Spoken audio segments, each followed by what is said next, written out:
Bonjour à tous, c'est un réel plaisir de nous retrouver à nouveau dans cette nouvelle vidéo. Alors dans celle-ci, nous verrons comment faire tourner un système Linux à l'instar de Ubuntu, Debian, CentOS dans un environnement Windows sans toutefois recourir à la virtualisation ou à la containerisation. Avant d'entrer dans le vif du sujet, je tiens juste à préciser que avec l'avènement des systèmes d'exploitation comme Windows 10 et Windows 11, Microsoft a conçu en fait une surcouche au niveau de son noyau du système d'exploitation, nous permettant en fait de faire fonctionner plusieurs systèmes de manière simultanée. En l'occurrence, les systèmes Linux, à ce que ces systèmes-là cohabitent naturellement avec les environnements Windows. Alors, pour l'installer, rien de plus simple pour le faire parce qu'il nous faudra d'abord installer la fonctionnalité. Et rien de plus simple pour le faire. Si je m'en vais en fait ici sur ma machine, je m'en vais au niveau de la barre de recherche Windows ici et que j'exécute naturellement WinVer. Vous voyez en fait que je tourne ici sur un système d'exploitation Windows 10. Donc, c'est-à-dire qu'en fait, on va en fait utiliser ce système d'exploitation là pour pouvoir installer notre machine Ubuntu. Et pour le faire, rien de plus simple pour le faire, il nous faudra d'abord activer en fait cette fonctionnalité appelée sous-système pour Linux. Je retourne en fait ici sur mon système ou bien sur ma barre de recherche Windows. Je vais juste exécuter le panneau de configuration ici et l'assistant concernant ce panneau de configuration va forcément s'afficher. Je vais rechercher entre autres le menu programme et fonctionnalité. En fait, c'est en fait là dans ce menu là où tout devrait se passer, où je devrais en l'occurrence en quelque sorte activer cette fonctionnalité là. En étant forcément sur le menu programme et fonctionnalité ici, je vais double-cliquer là. Je vais en fait, je retrouve ici les différents programmes qui sont installés en l'occurrence sur ma machine. Et pour le faire, et pour activer cette fonctionnalité là, je retourne ici sur la barre latérale gauche au niveau de cette interface-ci. Je vais juste ici activer, désactiver les fonctionnalités. Donc je vais double-cliquer là.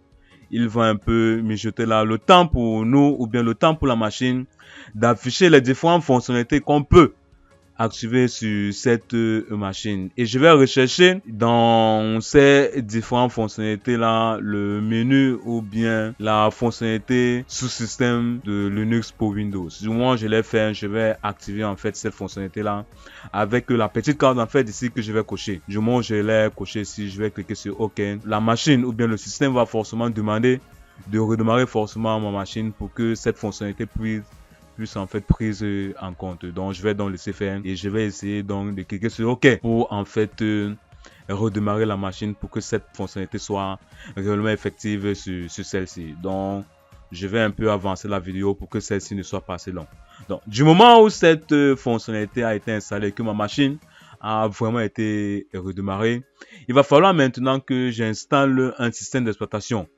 En l'occurrence Ubuntu en fait que j'aurais choisi au préalable. Donc je vais juste aller ici au niveau de mon store sur Windows 10. Donc je vais aller sur le store là et du moment où je serai sur le store, parce qu'il faudrait naturellement que vous soyez en fait connecté sur internet. Du moment où vous êtes déjà dans ce store là, il suffit juste d'aller au niveau de la barre de recherche de ce store là et de chercher en fait le système d'exploitation que vous voudrez installer. Ça peut être soit Kali Linux, soit Ubuntu, soit Debian, soit Fedora, soit CentOS, donc à votre choix. Mais pour ce tuto, je préférais choisir le système d'exploitation Ubuntu. Donc je vais choisir Ubuntu ici, je vais mettre Ubuntu. Et les différentes fonctions ou bien les différentes versions d'Ubuntu vont forcément apparaître. Je vais choisir une des versions parmi tant d'autres. Du moment où j'aurai choisi la version qui me correspond le mieux, je vais donc cliquer ici sur OK. Je vais donc laisser en fait le système s'installer directement sur ma machine. Fonction naturellement de la bande passante que vous avez en fait sur votre machine. Donc si cette bande passante là n'est pas aussi élevée, forcément cette installation va un peu prendre de temps. Donc du moment où cette fonctionnalité ou bien ce système d'exploitation Ubuntu sera installé, je retourne ici exactement sur les différentes fonctionnalités qui ont été installées ou bien les différents programmes qui ont été installés sur ma machine. Donc je vais aller ici directement au niveau de mon menu Windows ici. Je recherche Ubuntu. Ubuntu en fait que j'ai installé forcément au préalable. Du moment où c'est fait, je double-clique en fait sur cette icône là. Vous constatez ça avec moi que le système Ubuntu est véritablement en train de démarrer. Et dès que ce système là aura forcément démarré, je vais en quelque sorte vérifier le système ou bien la version d'Ubuntu en fait que j'utilise. Rien de plus simple pour le faire.